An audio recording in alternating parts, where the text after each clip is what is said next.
들려주는 책 발임소리 구운모 2장. 처사가 승천한 후에 양생이 20세를 당하여 얼굴은 백옥 같고 글은 이적선 같으며 글씨는 왕희지 같고 지혜는 손빈 오기도 미치지 못하였다. 하루는 성진이 모친께 아뢰어 말하였다. 들어보니 과거 시험이 있다 합니다. 소자 모친 스라를 떠나 서울 황성에 유학하고자 합니다.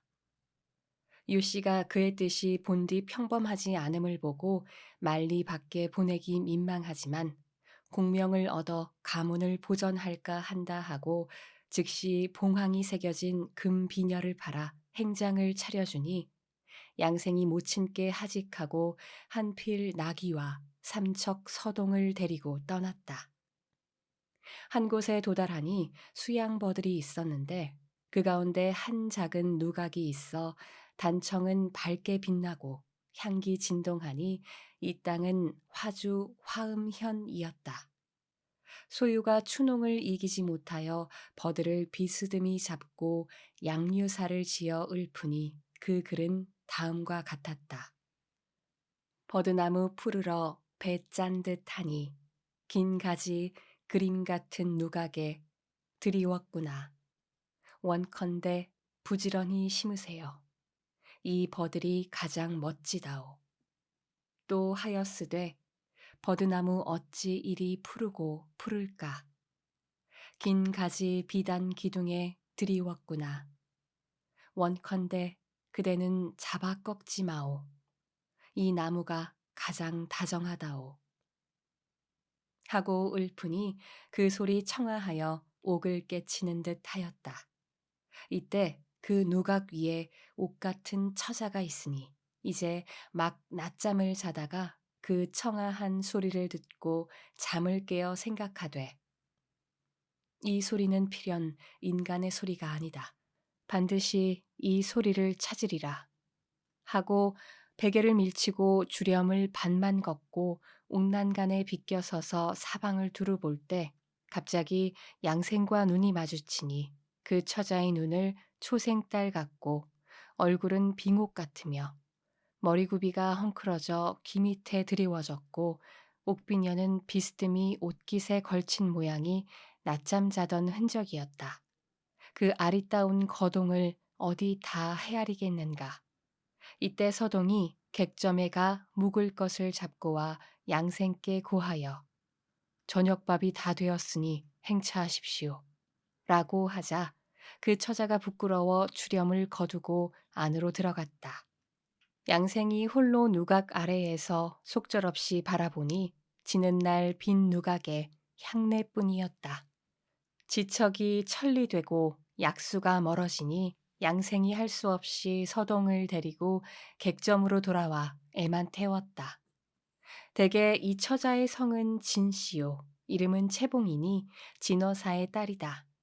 일찍이 자모를 잃고 동생이 없어 그 부친이 서울과 벼슬 하는 까닭에 소저가 홀로 종만 데리고 머물렀는데 뜻밖의 꿈 밖에서 양생을 만나 그 풍채와 재주를 보고 심신이 황홀하여 말하였다. 여자가 장부를 섬기기는 인간의 대사요 백년 고락이라. 옛날 탕문군이 사마 상여를 찾아갔으니 처자의 몸으로 배필을 청하기는 가하지 않지만 그 상공의 거주지와 성명을 묻지 아니하였다가 후에 부친께 고하여 매파를 보내려 한들 어디 가서 찾겠는가 하고 즉시 편지를 써 유모를 주어 말하였다. 객점에가 나귀를 타고 이 누각 아래와 양류사를 읊던 상궁을 찾아 이 편지를 전하고 내 몸이 의지하고자 하는 뜻을 알게 하라. 유모가 말하였다. 이후에 어사도가 노하여 물으시면 어찌하시렵니까?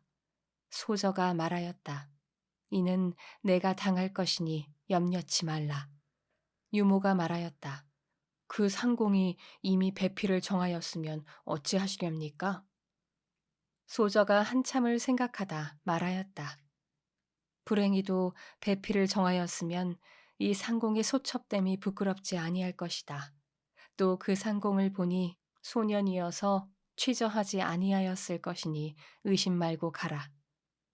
유모가 객점으로 가니 이때 양생이 객점 밖에서 두루 걸으며 글을 읊다가 늙은 할미가 양류사를 읊은 나그네를 찾는 것을 보고 바삐 나아가 물어 말하였다.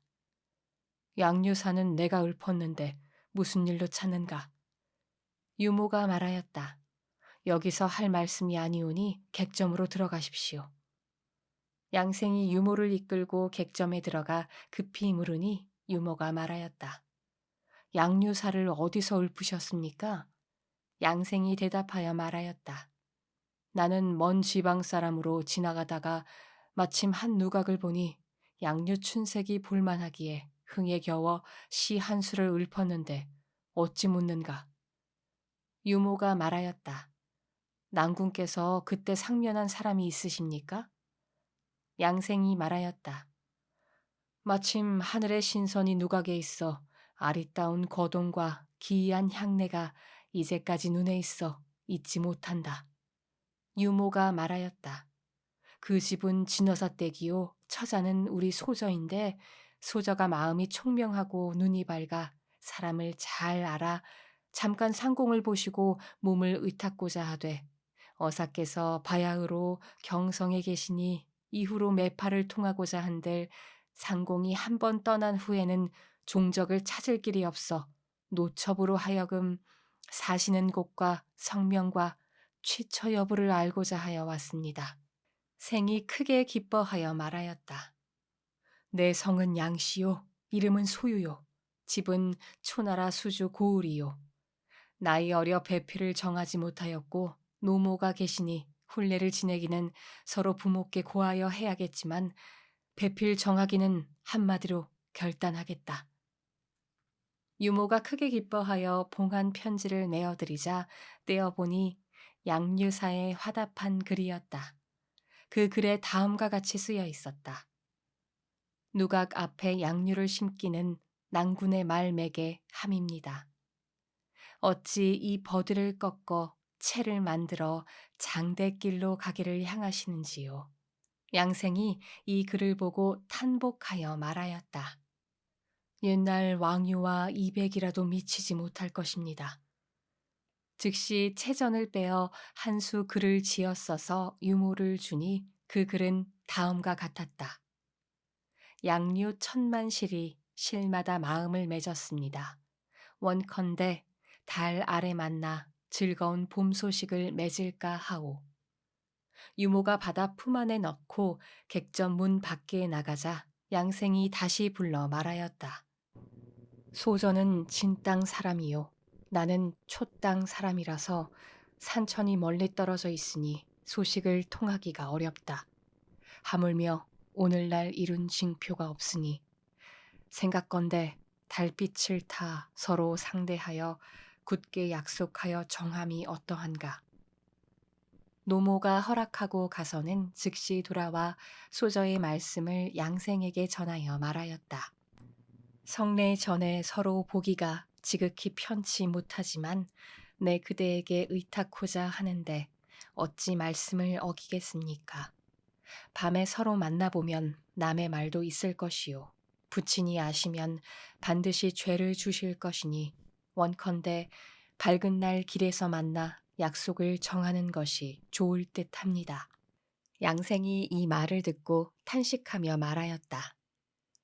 소저의 영민한 마음은 남에게 미칠 바가 아니구나 하고 유모를 살해하여 보냈다.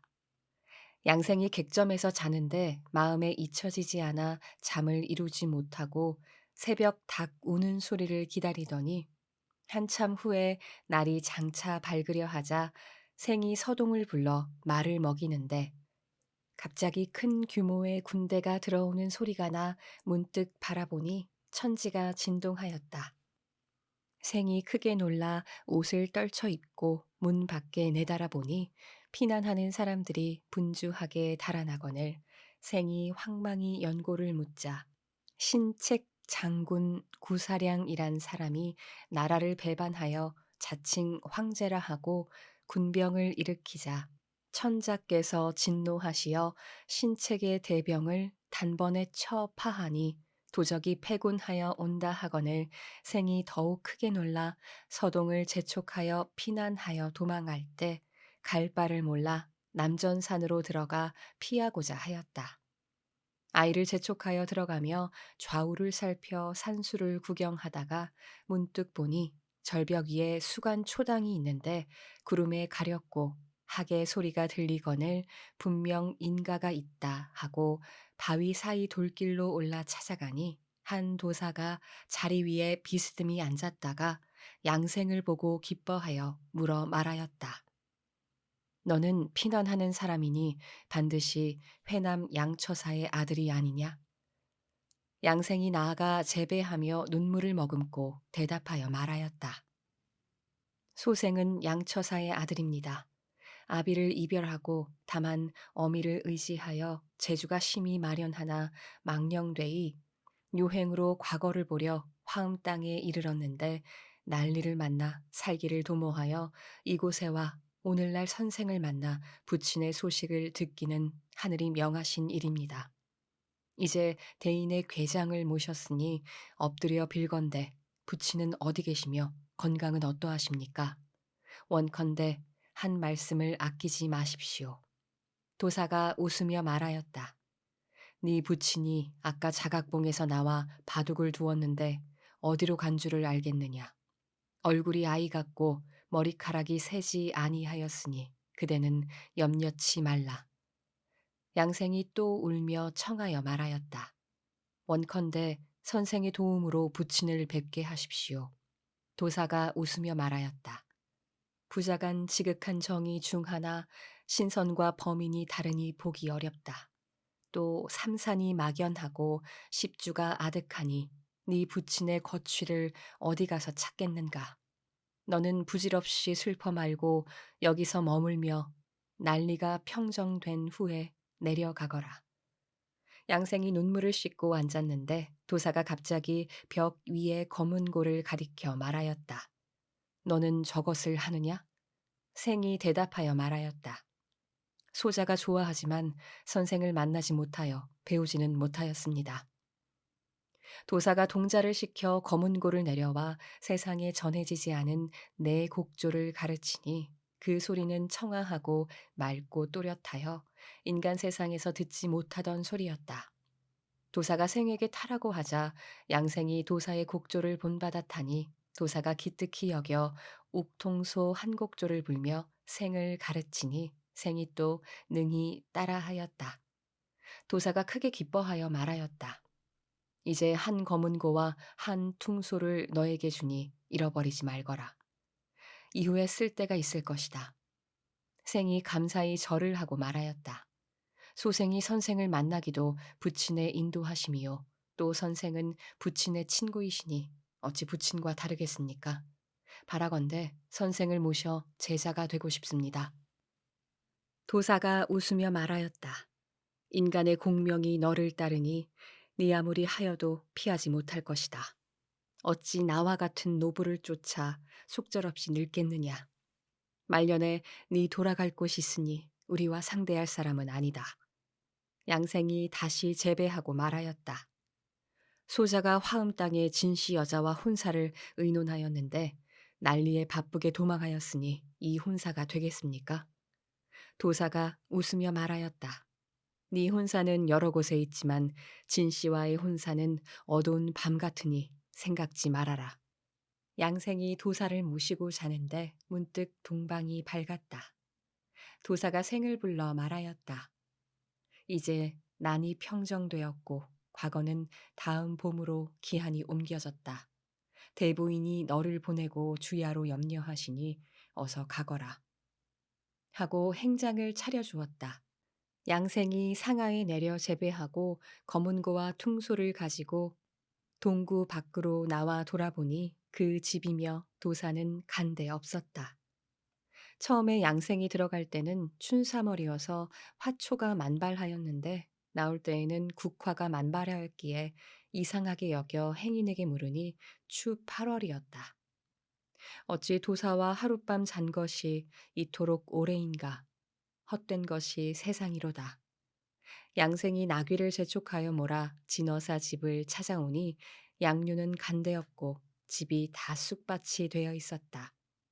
생이 속절없이 빈 터에 서서 소저의 양류사를 읊으며 소식을 묻고자 하였지만 인적이 없어 어쩔 수 없이 객점으로 가 물어 말하였다.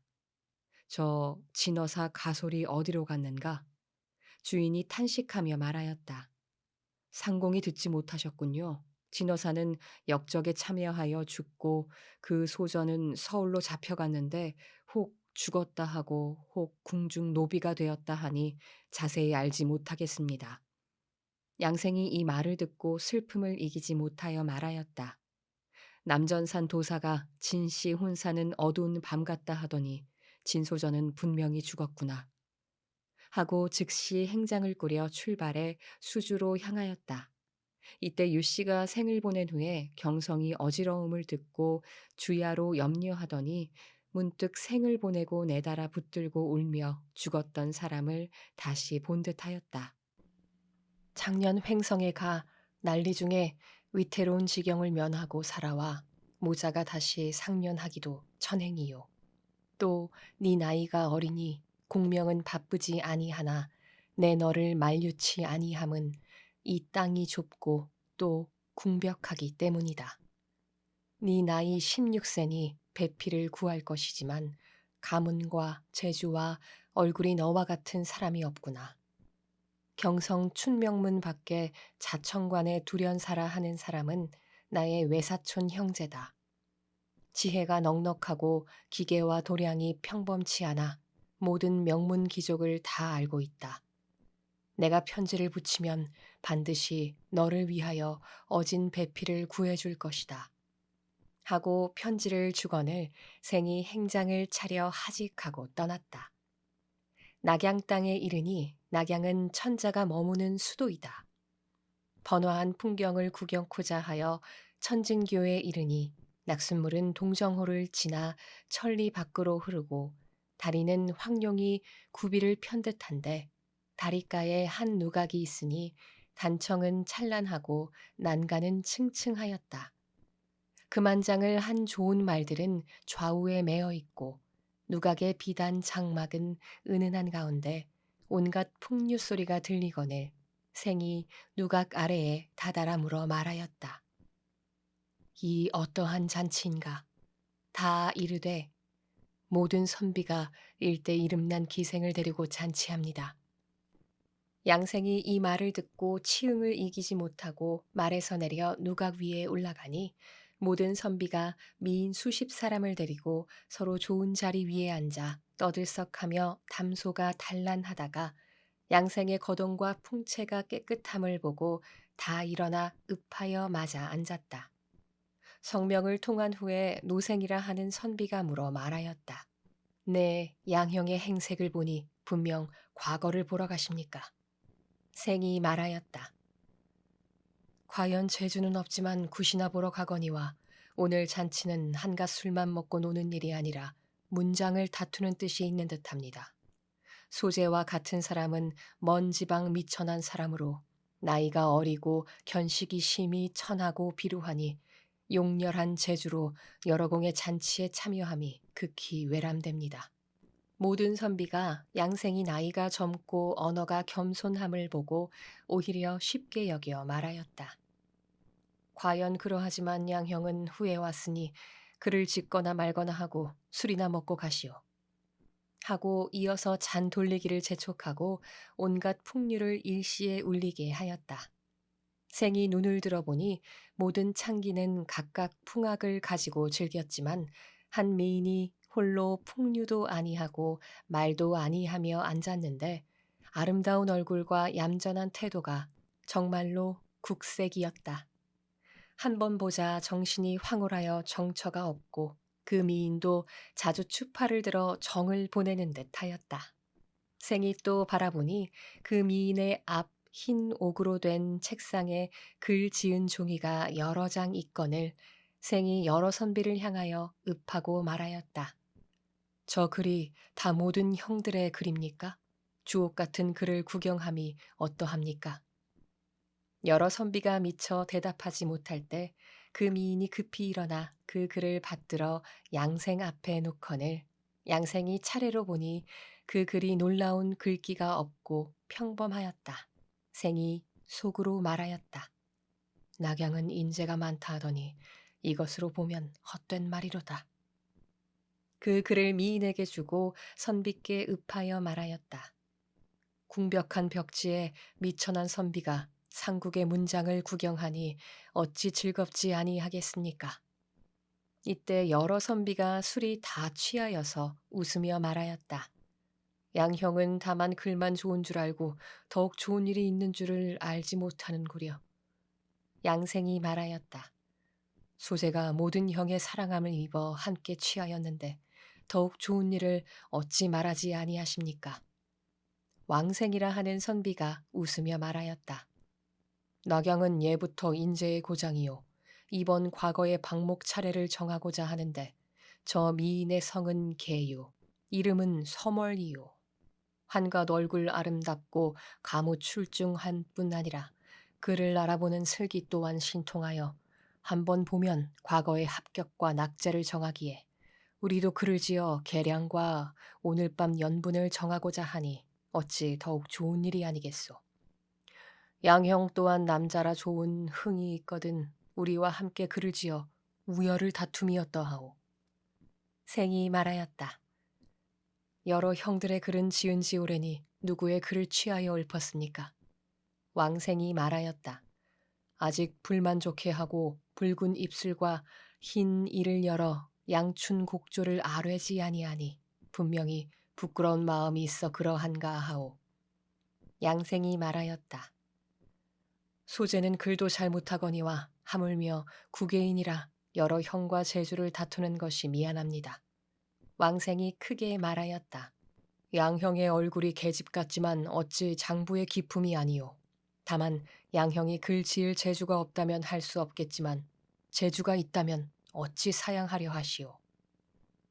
생이 처음 계랑을 본 후에 시를 지어 뜻을 시험코자 하였지만 여러 선비가 시기할까 주저하였는데 이 말을 듣고 즉시 종이와 붓을 들어 거침없는 필체로 순식간에 세 장의 시를 쓰니 바람 돛대가 바다에서 달리는 것 같고 목마른 말이 물에 닿은 것 같았다.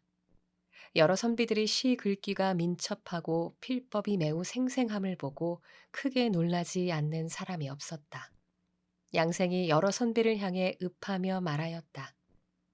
이 글을 먼저 여러 선비께 드려야 마땅하나 오늘 좌중의 시관은 곧 계랑입니다. 글 바칠 시각이 미치지 못하였습니까?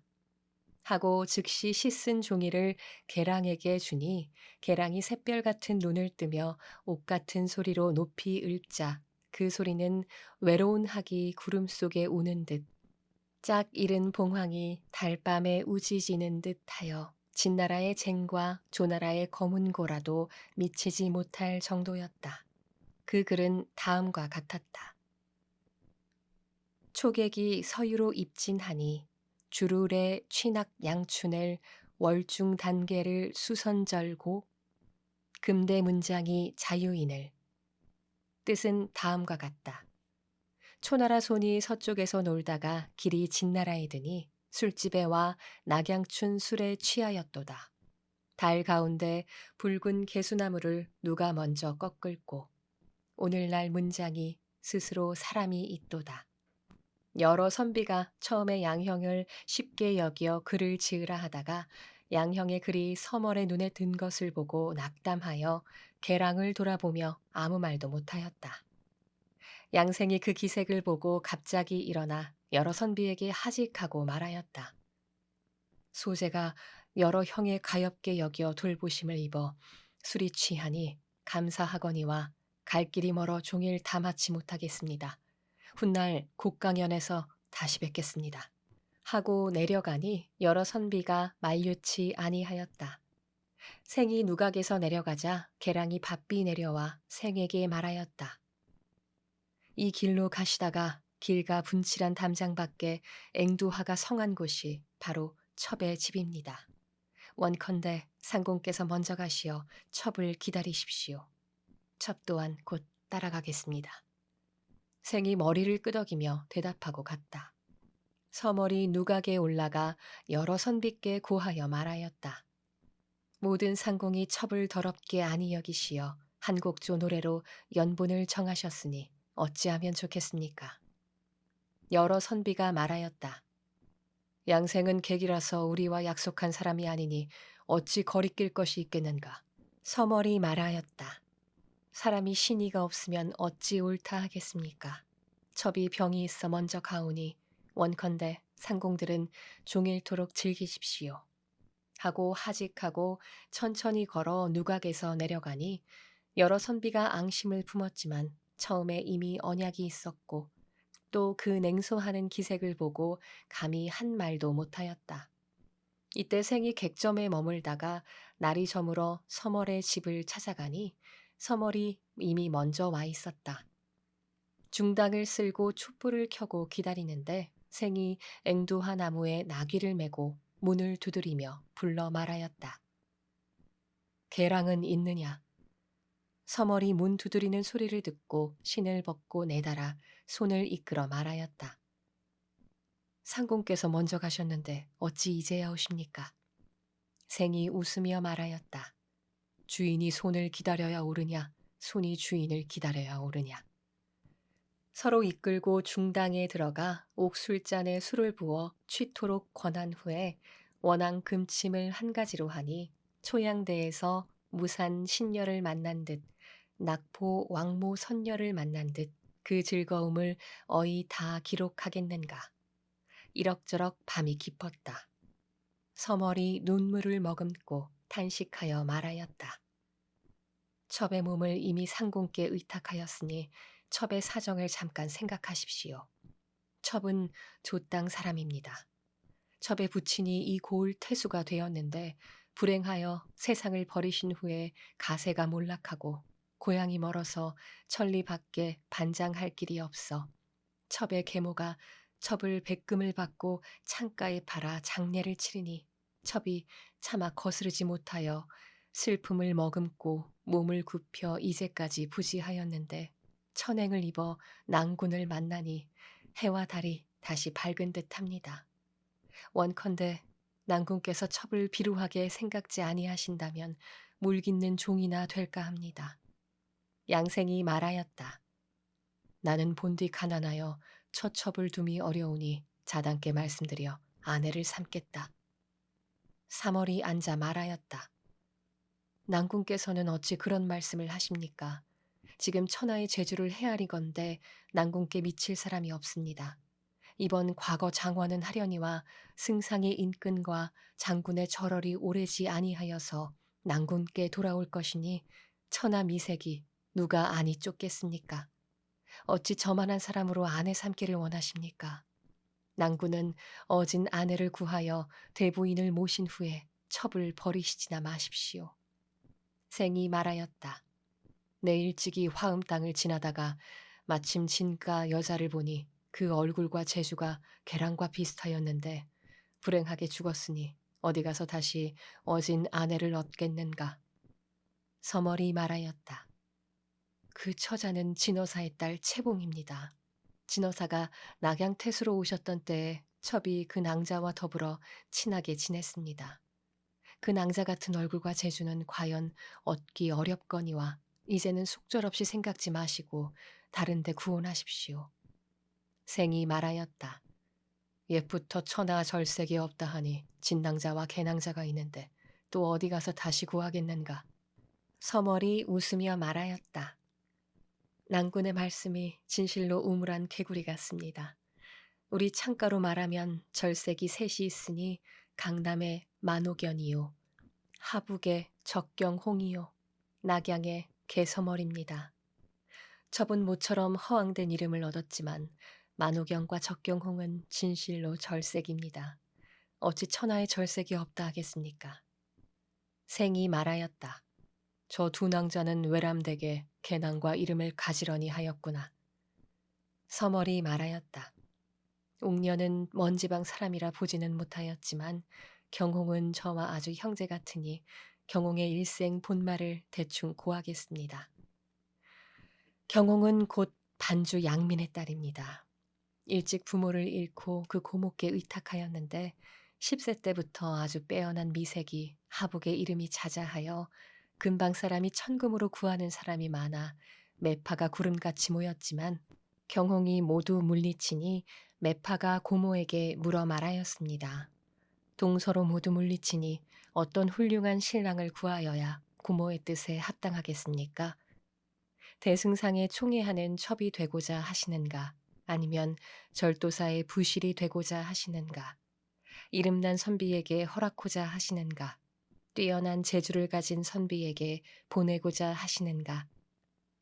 경홍이 크게 노하여 대답하여 말하였습니다. 진나라 때 동산에서 기생들을 모아들이던 사안석이 있으면 가히 대승상의 첩이 될 것이요.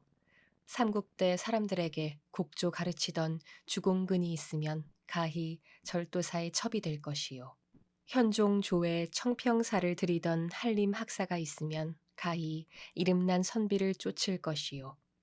무제 때 봉황곡을 아뢰던 사마 상여가 곧 있으면 뛰어난 재주를 가진 선비를 가히 따를 것이라 하니 모든 매파가 크게 웃고 흩어졌습니다. 경홍이 첩과 함께 삼국사에 놀러가 첩에게 말하였습니다. 우리 두 사람이 진실로 뜻하던 군자를 만나거든 서로 천거하여 함께 한 사람을 섬겨 100년을 해로하자 고하여 첩이 또한 허락하였는데 첩이 난군을 만남에 문득 경홍을 생각하지만 경홍이 산동 제후에 궁중이 있으니 이는 분명히 호사다마입니다. 왕후의 희첩이 부귀가 극진하나 이것은 경홍의 소원이 아닙니다. 이어서 탄식하여 말하였다. 어찌 한번 경홍을 보고 이 정회를 풀겠습니까? 양생이 말하였다. 창가에 비록 재색이 많으나 사대부 집의 규수는 보지 못하니 어찌 알겠는가? 서머리 말하였다. 내 눈으로 보건대 진낭자만한 사람이 없을 뿐 아니라 장한 사람이 다 정사도의 여자가 요조한 얼굴과 유한한 덕행이 당세의 으뜸이라 하니 첩이 비록 보지는 못하였으나 이름이 높으면 실속 없는 빈 명예가 없다 하니 원컨대 낭군은 경성에 가셔서 두루 방문하십시오. 이때 달기 울어 날이 샜다. 서머리 말하였다. 이곳은 오래 머물 곳이 아니니 상공은 가십시오. 이후에 모실 날이 있을 것이니 아녀자를 위하여 떠나는 것을 슬퍼 마십시오. 하물며 어제 여러 공자들의 앙심 품은 마음이 없겠습니까? 생이 오히려 눈물을 뿌리고 떠났다.